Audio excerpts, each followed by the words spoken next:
Graça e paz, irmãos.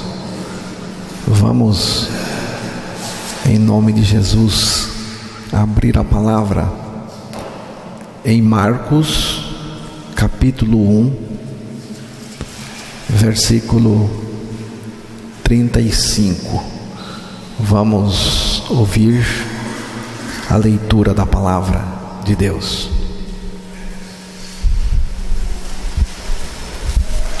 Tendo-se levantado alta madrugada, saiu, foi para um lugar deserto e ali orava.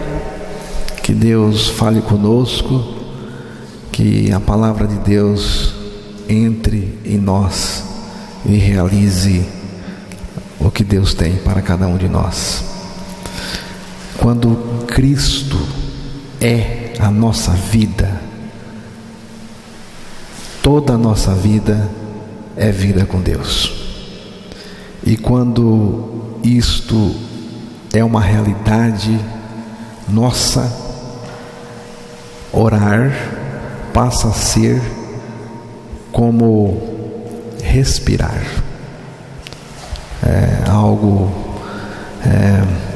Como respirar.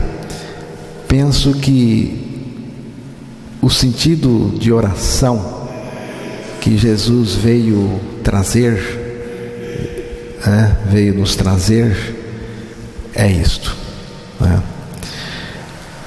Lá em 1 Tessalonicenses, capítulo 5, versos 16 a 18, ali o apóstolo Paulo coloca três coisas que são coisas que não dependem de circunstâncias, são coisas essenciais em nós. Regozijai-vos sempre, orai sem cessar, em tudo dai graças, porque esta é a vontade de Deus em Cristo Jesus para conosco. Regozijai-vos sempre. Então não depende de circunstância. Orai sem cessar, uma comunhão contínua com o Senhor. Em tudo dai graças.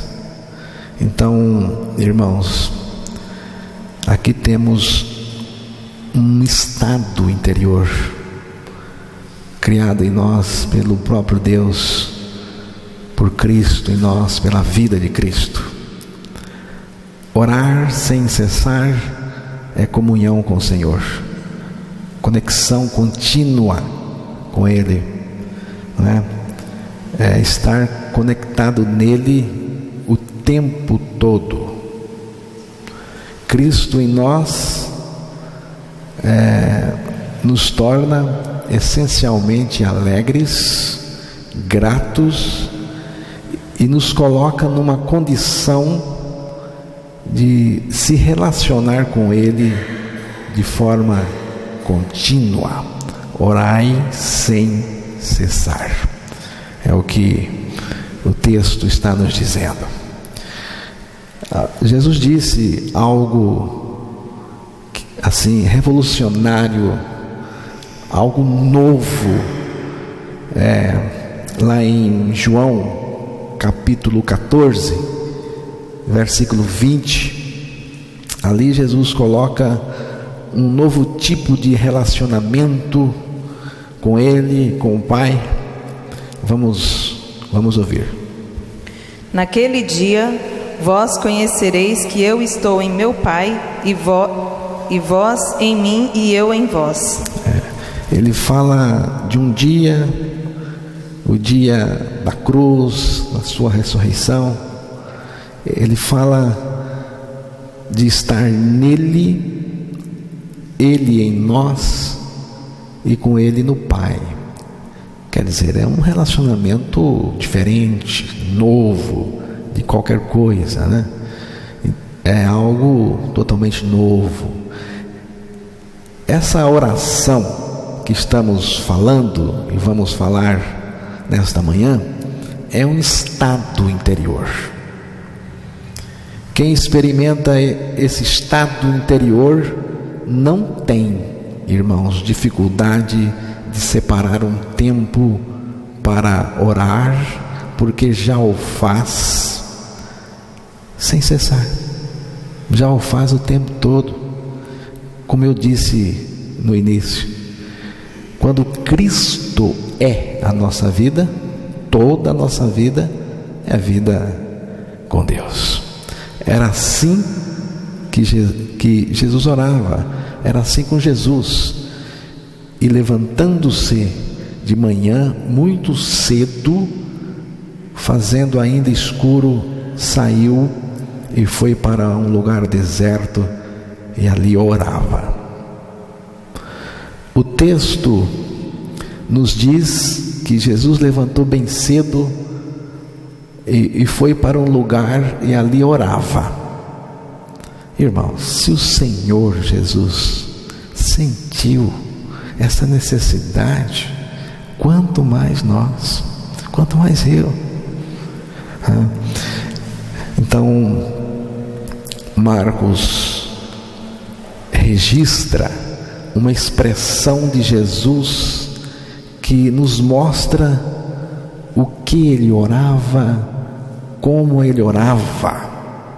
Marcos 14, versículo 36, Jesus se encontra orando uma oração muito intensa, né? A oração do jardim. Logo depois ele deveria ser preso, julgado, né? E morto na cruz. Vamos ouvir. E dizia: Abba, Pai, tudo te é possível, passa de mim este cálice, contudo não seja o que eu quero, e sim o que tu queres. A coisa nova na oração, o conceito que Jesus veio nos trazer, está todo aqui. Quando ele diz, e disse Abba, Pai, ele começou assim, Abba, Pai. Veja aqui, irmãos, que ele se dirigiu ao Pai. Ele usa uma expressão, Abba, Pai. Abba é um termo aramaico que expressa uma forma muito carinhosa da palavra Pai. Mais ou menos assim, papai. É uma linguagem muito íntima, irmãos. Abba era uma palavra do dia a dia, uma palavra familiar, caseira totalmente. Esse gesto de Jesus foi algo sem paralelos. Nenhum judeu ousaria dirigir-se a Deus dessa forma. Papai, Abba, Pai. Em outra ocasião, Jesus estava orando também. E um dos seus discípulos, observando como ele orava, o seu jeito diferente, pediu para que ele os ensinasse a orar, ele e os demais discípulos. Lucas capítulo 11, versículo 1 e 2.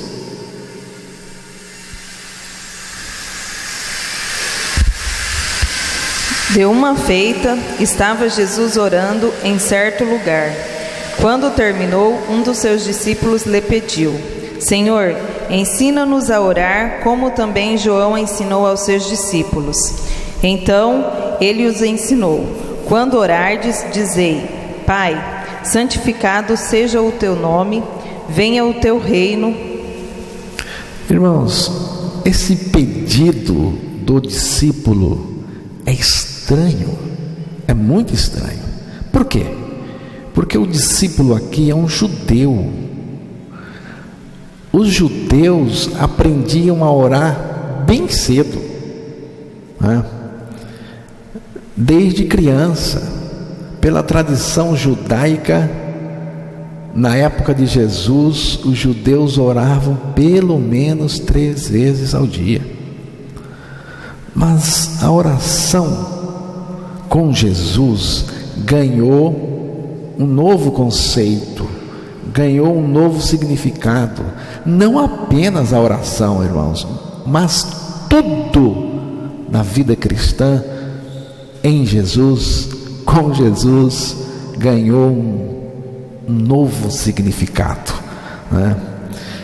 E você viu que a primeira palavra que Jesus usou para ensinar o discípulo foi Pai. A primeira palavra foi Pai, seguida do pronome nosso. Jesus é o Filho de Deus que veio para nos tornar filhos de Deus, para uma comunhão muito íntima com o Pai. Por isso que ele diz Pai nosso. Ele é primeiro meu Pai, e eu vim a este mundo para tornar o homem um filho de Deus também. Por isso, Pai nosso, não é? Então, irmãos, Jesus é o Filho que veio nos tornar filhos de Deus. No Éden, o homem era uma criatura de Deus, por isso ele pecou. E esse homem se ergueu no jardim do Éden como a criação mais primorosa de Deus. Realmente, a posição do homem, de Adão, era uma posição de destaque. Mas o propósito de Deus em criar o homem, em formar o homem, era algo muito maior. Viu, irmãos? O propósito de Deus era colocar no homem que ele havia formado a vida dele, a vida de Deus. O propósito final de Deus era introduzir no homem a sua própria vida, a vida de Cristo, o próprio Cristo, o Filho de Deus em nós, nos tornando filhos de Deus também. Deus pretendia isso desde o início. A vida de Deus no homem o tornaria o homem filho de Deus. A vida de Deus no homem, o homem então deixaria de ser apenas uma criatura para se tornar filho de Deus pela vida de Deus nele, né? A vida de Deus. E quando a gente fala de vida na palavra de Deus, não podemos separar a vida de Cristo. Não podemos e não dá. 1 João, capítulo 5, o verso 11 e o 12 e também o versículo 20. E o testemunho é este, que Deus nos deu a vida eterna, e esta vida está no seu Filho. Aquele que tem o Filho tem a vida, aquele que não tem o Filho de Deus não tem a vida. Também sabemos que o Filho de Deus é vindo e nos tem dado entendimento para recebermos o verdadeiro. E estamos no verdadeiro em seu Filho, Jesus Cristo. Este é o verdadeiro Deus e a vida eterna. É isso aí. A vida está nele, em Cristo. Quem tem Cristo tem a vida. Quem não tem Cristo não tem a vida. Você precisa receber Cristo em você como sua vida, porque o versículo 20 disse que Ele é o verdadeiro Deus, não é? A vida eterna é o verdadeiro Deus, Cristo em nós. Tudo Tudo isso, irmãos, estava em jogo quando Deus formou o homem do pó da terra. Mas o homem deveria, pela fé, abraçar esse projeto de Deus, ingerindo aquele fruto, o fruto da árvore da vida, né? Para ter a vida de Deus em si mesmo, tornando-se filho. Mas por uma razão que eu não entendo bem, eu não consigo entender bem, o homem pecou e se tornou maligno na sua natureza. O pecado, irmãos, corrompeu a essência do ser humano. O ser humano é criatura de Deus e por causa do pecado, agora ele é velha criatura, né? Ele é uma velha criatura por causa do pecado. No pecado, o homem, a velha criatura, se acha impedido. O homem se acha impedido pelo próprio Deus de possuir a vida de Deus. Vamos entender bem isso. No pecado, você está impedido pelo próprio Deus de receber, de possuir a vida dele em você. Você nasce interditado para a vida de Deus. Gênesis 3, versículo 22 e o 24. 22 e 24. Vamos ouvir a leitura. Então disse o Senhor Deus: Eis que o homem se tornou como um de nós, conhecedor do bem e do mal. Assim que não estenda a mão e tome também da árvore da vida, e coma e viva eternamente. E, expulso o homem, colocou querubins ao oriente do jardim do Éden, e o refugir de uma espada que se resolvia, para guardar o caminho da árvore da vida. Você viu? Deus usou uma palavra forte, palavra expulsão. Ele expulsou o homem, e não é como num jogo em que o jogador é expulso e no jogo seguinte ou depois de um jogo ele volta. Aqui não volta mais para a vida.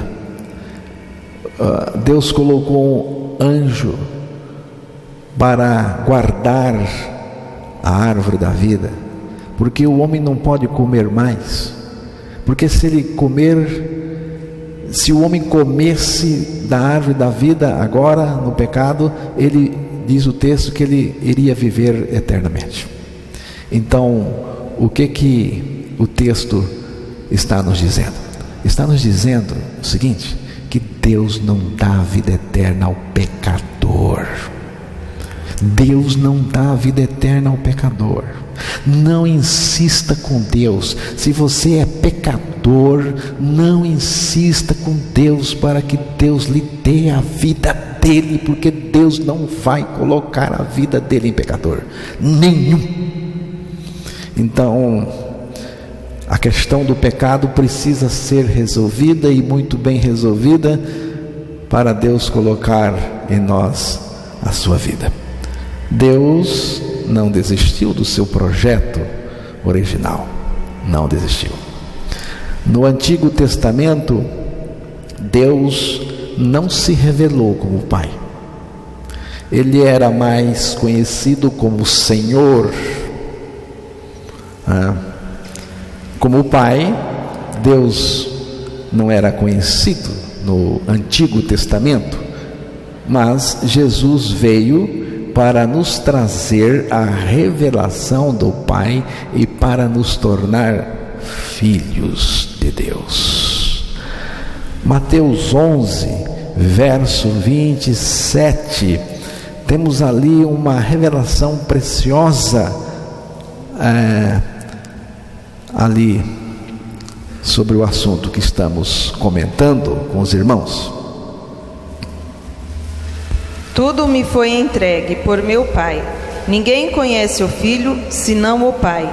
E ninguém conhece o Pai, senão o Filho, e aquele a quem o Filho o quiser revelar. Você vê, ninguém conhece o Filho senão o Pai. Quem conhece o Filho é o Pai. E ninguém conhece o Pai senão o Filho. E ponto final. É um conhecimento aqui entre o Pai e o Filho, ninguém mais. Então, ninguém conhece o Filho senão o Pai. E ninguém conhece o Pai senão o Filho. Agora vem o ponto novo, a coisa maravilhosa da graça de Deus. E aquele a quem o Filho quiser revelar. Se Jesus quiser revelar o Pai para você, Ele vai revelar, e Ele veio para isto, não é? Então, irmãos, para o Filho revelar o Pai e também ser revelado em nós pelo Pai, porque aprouve a Deus revelar seu Filho em nós, não é? Porque o Filho vai revelar o Pai, e o Pai vai revelar o Filho em nós. Para isso, o Filho teve que vir, tem que ser o Filho. 1 João capítulo 4, verso 14, vamos ouvir a leitura da palavra, preste atenção. É importante você entender que o Pai enviou o Filho, e que Jesus veio a este mundo como Filho de Deus, e foi o Filho que o Pai enviou. Vamos ouvir. E nós temos visto e testemunhamos que o Pai enviou o seu Filho como Salvador do mundo. O Pai enviou o seu Filho. Aí mesmo, irmã, você pode ler o verso 9 e o 10 também. Nisto se manifestou o amor de Deus em nós, em haver Deus enviado o seu Filho unigênito ao mundo, para vivermos por meio dele. Nisto consiste o amor, não em que nós tenhamos amado a Deus, mas em que Ele nos amou e enviou o seu Filho como propiciação pelos nossos pecados. Você sabe por que Ele enviou o Filho? Se Ele tivesse enviado um anjo, Ele poderia ter enviado um anjo, se quisesse. Se tivesse enviado um anjo, seria com a finalidade de nos fazer seus anjos. Mas Deus já tem anjos. Deus quer filhos. Então, Ele enviou o seu Filho para nos fazer seus filhos.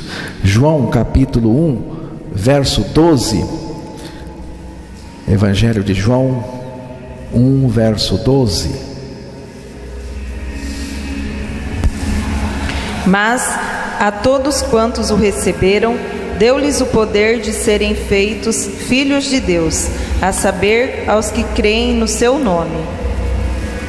Mas a todos quantos o receberam, deu-lhes o poder de serem feitos filhos de Deus.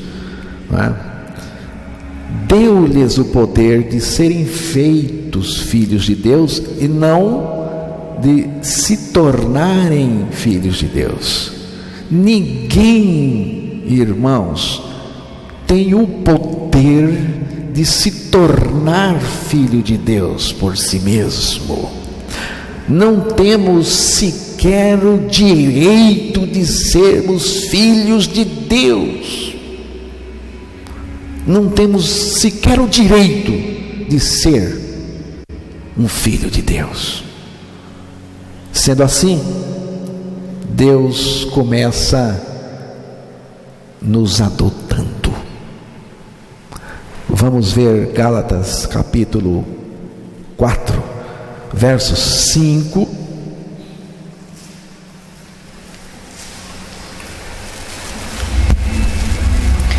para resgatar os que estavam sob a lei, a fim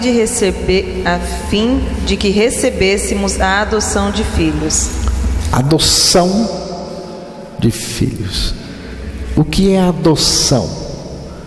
Adoção é uma palavra, irmãos, que envolve muita graça, envolve um amor tremendo. Adotar significa dar todo o privilégio a alguém sem direito nenhum de tê-lo. Um casal, aí muito rico, resolve adotar uma criança e conceder a ela todo o direito que ela não tinha. Filiação, herança e tudo mais. Adoção é o direito que se dá a alguém que não tem nenhum direito de receber nada. Eu digo o seguinte: eu não tinha direito nenhum de receber nada, eu não tinha direito de ser feito filho de Deus, eu não tinha direito nenhum de ser filho de Deus. Irmãos, o meu direito era o inferno. O inferno, isso é meu direito por causa do pecado. Mas aqui Deus me adotou, Deus resolve me adotar para me tornar o seu filho. Eu não tinha direito, mas Deus agora quer que eu tenha esse direito, através de seu Filho, Jesus Cristo, não é? Então, irmãos, aqui a coisa é grande, é maravilhosa, né? Então, primeiro, Ele nos adotou. Você sabe que nós só podemos ser filhos se tivermos em nossa vida filhos de fato. Deus começa com a adoção, mas Ele vai nos levar para uma filiação de fato, e essa filiação de fato é a vida dele em nós. Mas você também sabe que você nasceu interditado para a vida de Deus. Como velha criatura, você não pode receber a vida de Deus em você. Então, Jesus fez algo maravilhoso para resolver essa questão para nós. Ele diz o seguinte: e eu, quando for levantado da terra, todos atrairei a mim mesmo. João 12, o verso 32. Você vê o que Ele fez? Ele nos aceitou como velhas criaturas pecadoras e nos recebeu no seu corpo na cruz, e fomos crucificados com Ele. A velha criatura morreu com Cristo e foi desfeita ali, e também fomos ressuscitados com Cristo. Ganhamos a vida perdida no Éden, a vida de Cristo. Os filhos de Deus são aqueles que morreram e ressuscitaram com Cristo, e agora Cristo vive neles a vida de filho de Deus. É assim que Deus nos torna seus filhos. Agora, como filhos de Deus, como filhos amados de Deus, agora podemos conversar de fato com Abba. Podemos conversar com Abba, com o Pai. Agora nós podemos começar um relacionamento. E é aqui que está toda a questão da oração, irmãos. Agora a oração ganhou um sentido novo para nós.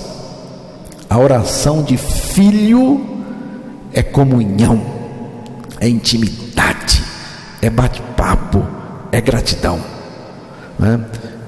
O que é oração? como Jesus ensinou. Oração que Jesus veio introduzir numa relação de pai para filho.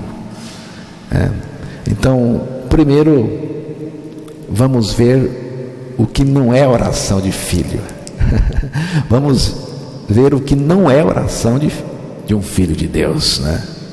Então, oração de filho não é uma forma de pressionar, de coagir Deus.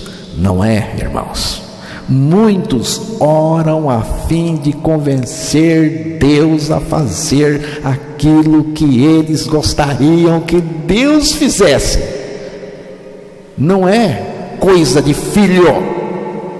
Não vou dizer que isso é coisa religiosa, nem vou dizer. É coisa de velho homem mesmo. É coisa interesseira, egoísta, carnal. Viu, irmãos? É alguém que está pensando em si mesmo. Esse tipo de oração não tem nada a ver com Deus, não tem nada a ver com o Pai. É um tipo de oração que procura manipular Deus, irmãos. E tem aqueles que querem ser o próprio Deus na oração. Ainda tem aqueles que querem ser o próprio Deus na oração. O cara começa decretando, determinando, ordenando. Eu faço, pela oração eu te curo, a minha oração é forte. Eu ouvi um cara desse na televisão dizendo o seguinte: você vem amanhã que eu vou fazer uma oração forte. O que é isso? Macumba? Nem macumba é. Então, irmãos, a oração de filho não é um meio de adquirir cacife no céu. Tem gente que ora para ter poder. Vamos orar para termos poder. Vamos pedir poder para sermos poderosos. Nada disso. A oração de filho de Deus não é técnica para se vencer o pecado. Lamentavelmente, a maioria dos cristãos faz da oração uma técnica de mortificação da carne, anulação do eu, do velho homem, e vitória sobre o pecado. Mas a mortificação da carne, a anulação do eu e do velho homem e a vitória sobre o pecado, essa vitória aconteceu na cruz e na cruz somente. Irmãos, um pastor certa vez nos disse, temos que orar bastante se quisermos evitar alguns pecados. Veja, temos que orar bastante se quisermos evitar alguns pecados. Deus nos salvou, mas continuamos no pecado, vivemos neste mundo no pecado e vamos para o céu como pecadores. Vocês são sem qualificações teológicas, não é? Vocês não entendem nada de teologia. Pois é, meu caro, na minha ignorância, eu entendo que salvação de Deus é salvação e pecado é pecado, e que a salvação de Deus é do pecado, porque é assim que a palavra de Deus nos ensina. Romanos 1, verso 1 e 2, vamos ler apenas esse texto aí, a respeito do pecado.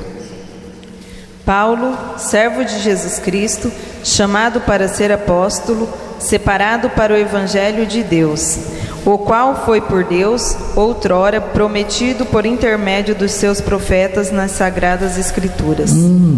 Romanos 1 e 2, eu acho que eu citei o texto errado. Romanos 6. Romanos 6, 1 e 2. Que diremos, pois? Permaneceremos no pecado para que seja graça mais abundante? De modo nenhum. Como viveremos ainda no pecado, nós, os que para ele morremos? Você vê, não se vence pecado orando, mas crendo nossa morte com Cristo. Aqui diz que não permanecemos no pecado e que não se vive mais no pecado. Ou cremos nesta verdade, ou largamos e vamos para o inferno abraçado com o pecado. Se quiser, também pode. A oração do Filho, a oração de Filho de Deus, busca conhecer o Pai, irmãos, numa relação muito íntima com Ele. Essa comunhão íntima só é possível por causa de Cristo e de sua obra, né, na cruz por nós e em nós. Oração é uma intimidade de 4 pessoas: o Pai, o Filho, o Espírito e você, se você é filho de Deus. Então, irmãos, oração é buscar o próprio Deus e não aquilo que Ele oferece, viu? Se o nosso cristianismo, se o seu cristianismo, se o nosso cristianismo só chegou ao ponto de pedir coisas para Deus, esse cristianismo se origina em você mesmo, em nós mesmos e não no Evangelho. Grande parte da multidão que ia a Jesus não ia por causa dele, irmãos, mas para obter coisas ou bênçãos através dele. Quando estava com fome, ia a Jesus para ser alimentada por ele. Quando estava doente, ia a Jesus para ser curada por ele. Quando estava numa encrenca, corria atrás dele para ele resolver. E ele resolve mesmo. Não estou dizendo que é errado Jesus resolver. O que estou dizendo é que muitos não queriam nada com ele, estavam interessados no que poderia tirar dele. A multidão, irmãos, certa vez, o máximo que a multidão almejou de Jesus foi fazer dele o chefe político dela. Então a multidão certa vez queria que Jesus se tornasse o rei deles, o chefe político deles. Jesus não quis, Jesus rejeitou a proposta, coisa que muitos líderes religiosos sonham. Jesus rejeitou. Sabe por quê? Porque ele não veio para ser o seu prefeitinho, ele não veio para ser o seu presidente, ele não veio para ser o seu chefe político, ele veio para ser o salvador do mundo. Ele veio para isso, para nos salvar e nos tornar filho de Deus. Mas tem um cara aí que está chegando,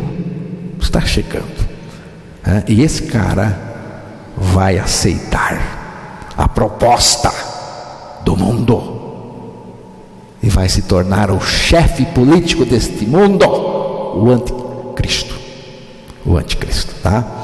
Ele está chegando, mas Jesus não aceitou. Então, irmãos, oração é desenvolver uma amizade íntima e duradoura com Ele,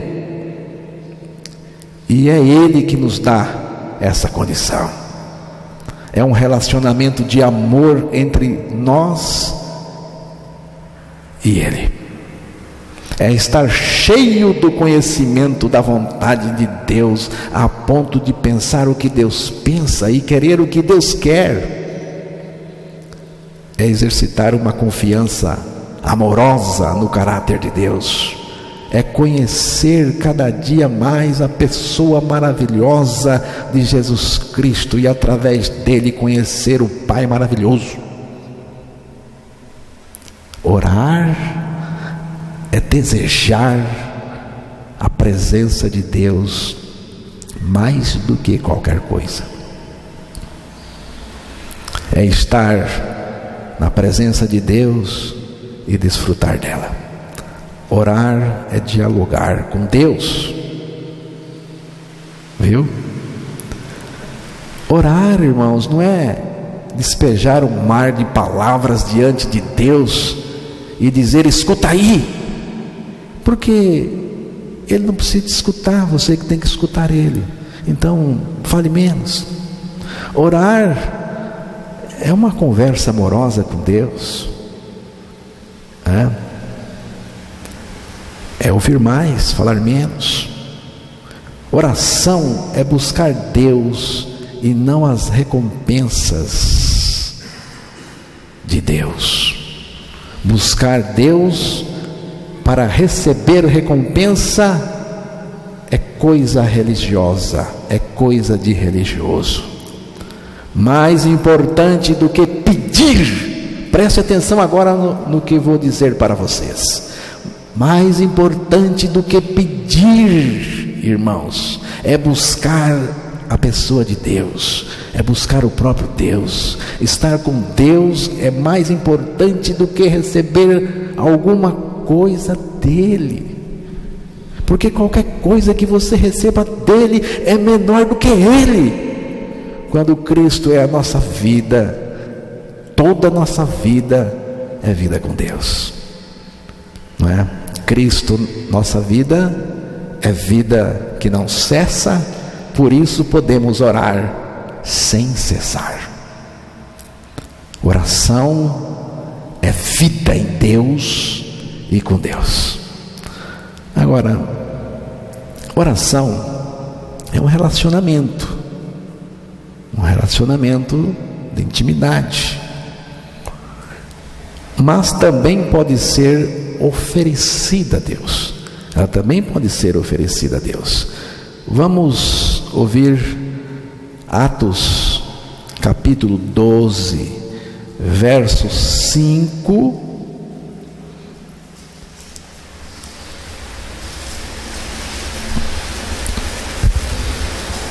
Pedro, pois, estava guardado no cárcere, mas havia oração incessante a Deus por parte da igreja a favor dele. Oração contínua da igreja em favor de Pedro, que estava preso por causa do Evangelho. Filipenses capítulo 4, verso 6.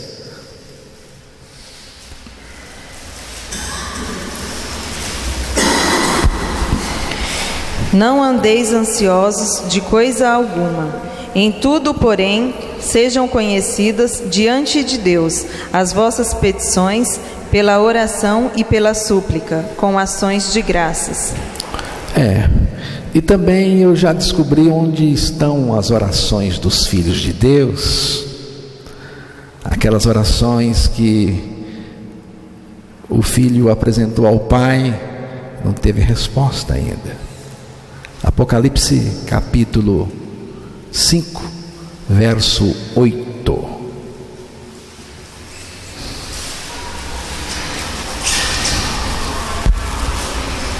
E, quando tomou o livro, os 4 seres viventes e os 24 anciãos prostaram-se diante do Cordeiro, tendo cada um deles uma harpa e taças de ouro cheias de incenso, que são as orações dos santos. Você viu?